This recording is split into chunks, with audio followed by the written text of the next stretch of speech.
은퇴는 긴 노동의 여정 끝에 주어지는 평온한 휴식이라고들 믿었다. 누구나 한 번쯤은 그런 장면을 떠올린다. 조용한 아침 햇살 아래 정원에서 차를 마시고 여행을 다니며 손자들과 웃는 삶. 그러나 현실은 점점 더 다르다. 길어진 기대 수명, 줄어드는 연금 수령액, 인플레이션으로 실질 소득이 감소하는 시대의 은퇴는 더 이상 종착지가 아니다. 오히려 또 다른 생존의 출발점이 되고 있다. 실제로 일본에서는 70대 중장년층이 자격증 학원에 등록해 시험을 준비하고 대학 평생교육원에서 강의를 듣는 광경이 낯설지 않다. 그들은 왜 이 나이에 다시 공부를 시작하는 걸까? 단지 지적 호기심이나 취미생활 때문이 아니다. 생계를 이어가기 위해서다. 은퇴 이후에도 당당하게 살기 위해, 더 오래 일할 수 있는 조건을 만들기 위해 그들은 다시 책상 앞에 앉았다. 이제 그런 사례는 예외가 아닌 시대의 흐름이 되었다. 도쿄 외곽에 사는 73세의 하야시 아키라는 은퇴 후 5년간 아무런 일도 하지 않았다. 정년 퇴직할 당시 퇴직금과 소규모 연금이 있었고, 무엇보다 젊을 때부터 절약하며 살아온 덕에 처음 몇 해는 여유로웠다. 그러나 문제가 생긴 건 의료비와 생활비가 예상보다 빠르게 늘어나면서였다. 특히 아내의 지병으로 인해 병원에 드나들며 지출이 급격히 늘었고 은행 통장의 숫자는 불안할 정도로 줄어들었다.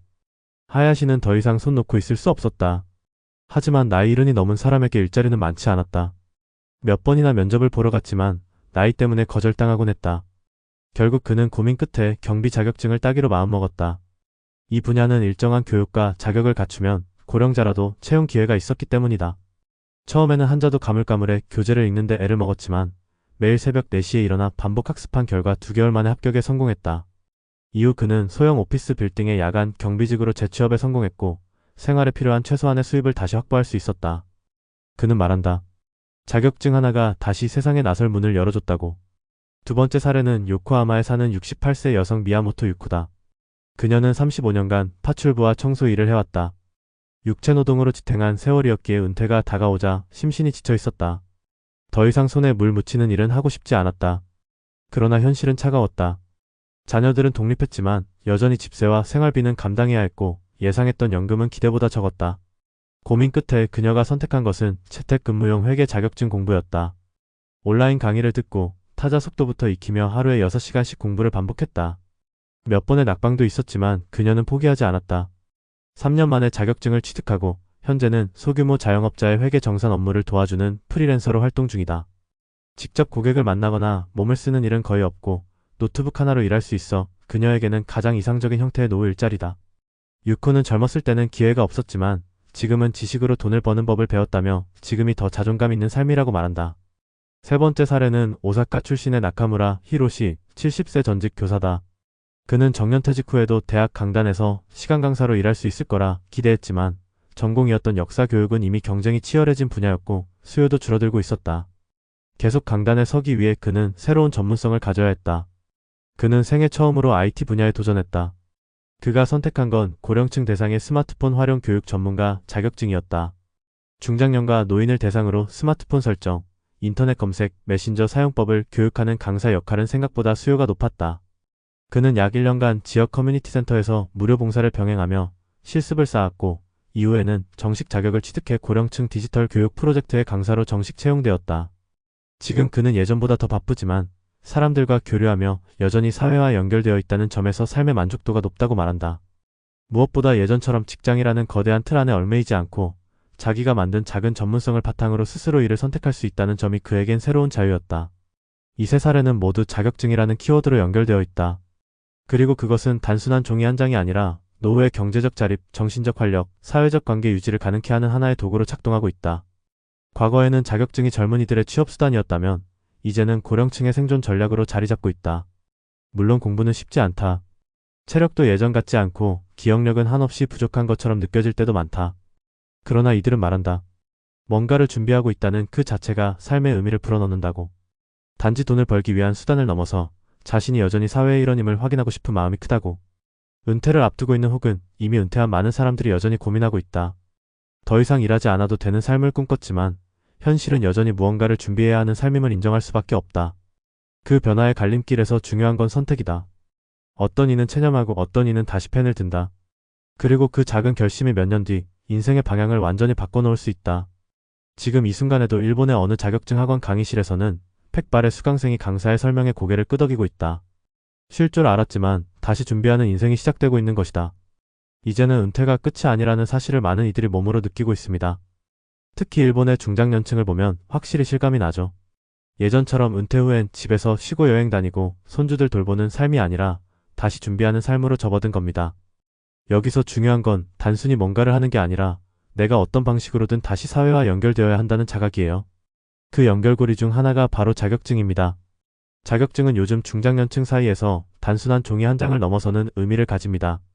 먹고 살기 위해, 존재감을 유지하기 위해, 또 혹여나 남들한테 짐이 되지 않기 위해서라도 그들은 다시 배웁니다. 이건 누가 시켜서 하는 게 아닙니다. 자발적입니다. 스스로가 느끼는 위기감에서 비롯된 변화죠.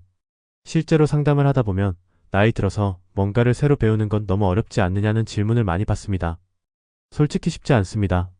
체력도 예전 같지 않고 머릿속에 집어넣은 정보가 금방 사라지기도 하죠. 하지만 지금 일본의 70대들이 자격증을 준비하는 걸 보면 그걸 막는 건 체력이나 나이가 아니라 의지와 방향성이라는 걸 알 수 있습니다.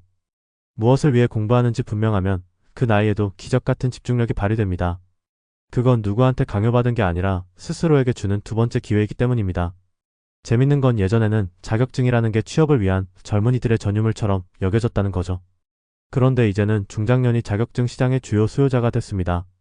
일본만 봐도 고령층을 대상으로 하는 시니어 맞춤형 자격증 과정이 늘고 있어요.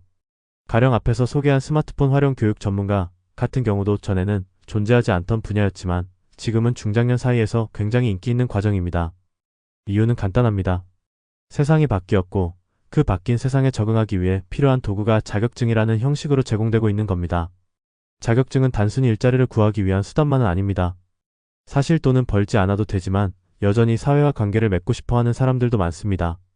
자격증을 공부하면서 자신이 어디선가 쓰일 수 있다는 기대, 누군가에게 필요한 사람이 될 수 있다는 확신을 다시 찾는 겁니다. 이건 경제적 생존을 넘어서 존재의 문제이기도 해요. 자격증을 따고 나서 실제로 일을 하지 않더라도 그 과정을 통해 얻은 자존감과 자신감은 삶을 훨씬 활기차게 만듭니다. 한국도 예외는 아닙니다. 지금 이 순간에도 수많은 60대, 70대가 인터넷 강의 사이트에 접속해 커피 바리스타, 간병인, 경비원, 코딩, 회계 프로그램 같은 강의를 듣고 있습니다.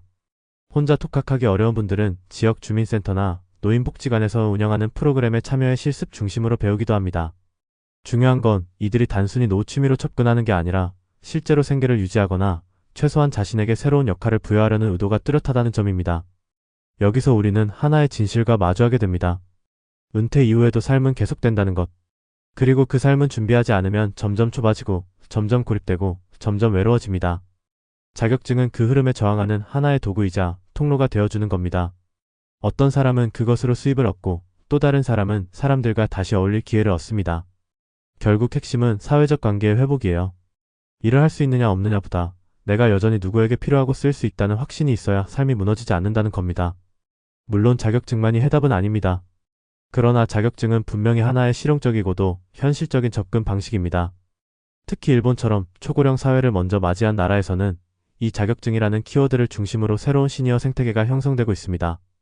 민간 교육기관은 물론이고 지자체도 고령층 대상 자격증 지원 프로그램을 운영하고 있고 일자리를 연계해주는 중개 시스템도 점차 정교해지고 있습니다.